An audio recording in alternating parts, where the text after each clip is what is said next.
It's oil fill-up time. We've done 1,500 miles, 2,500 kilometers, and I overfilled it slightly, but thought I'd better check the oil on this smooth-running 5.7 350 Chevy. So I checked it this morning at the hotel. We had to drive an extra 35 miles, 50 kilometers. Yep, we're down. Quart and a half. We had to drive from Winnie, Texas, just a little ways east of Houston. We had to drive to, where were we? No, we were in Baytown. We had to drive to Winnie to get a hotel room. Now we're in Beaumont. We're almost in Louisiana. I'm putting in the Earl, because she's low on Earl.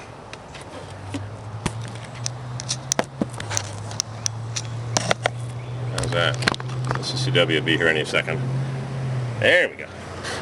So I'm putting in some Earl. Some Earl. Because she's low on Earl. Putting in the high mileage. Synthetic. High mileage. Fill her up. How much have I put in so far? I don't know. Quart. A liter, kind of, sort of. Love that Earl. We're filling her up in Earl. We're low on Earl. I put that oil on the edge of the fender. It's going to fall off and splatter.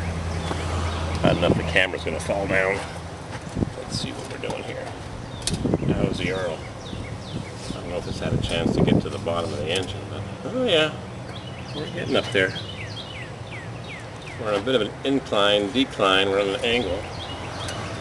I don't know if the dipstick goes into the middle of the pan or the front or the back, but we'll put a little bit more Earl in. Doesn't matter if it's overfilled or underfilled, who knows.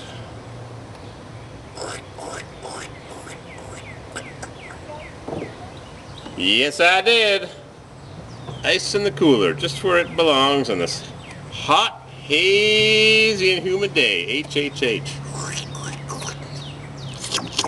Finger looking good. That's enough. Make sure you put the Earl away from the vehicle so when you walk around it you don't bump into it like the tools or your lug nuts and kick them away. How is the Earl? Wow. Back of the dipstick shows down half a quart and the front of the dipstick shows down a quart and a half. What do you believe, the front of the stick or the back? Good question, huh? I tried the air conditioning, nothing. So maybe we'll add some Freon later when we get stuck in traffic. And it's hot. Stinking hot. Right on the money. Yep. Full. So we used a quart and a half and 1,500 miles. Some engines just use oil. Like one of my tenants has got a couple-year-old Subaru with 25,000 miles. 20,000 miles, 30,000 kilometers. And he says it uses oil every couple, 3 weeks. He has to put some oil in it. Yes, ma'am. Almost brand new Subaru. So I went online and typed in Subaru, what is it? Impreza. Subaru Impreza oil consumption. Yep, every single one of them. 1 or 2 or 3 year old vehicles is sucking down the Dino juice. He had a Toyota before, a Corolla with 100,000, 150, and it was using oil. I said, oil's cheap, so he bought a Subaru brand new, and it's using just as much oil as his old Toyota, which he didn't maintain and only drove on the highway. Alrighty, we're done putting in oil. From Beaumont, Texas, at the back of the Walmart parking lot in the woods, with the nice pine trees, tall, swaying in the breeze. We're on vacation or something.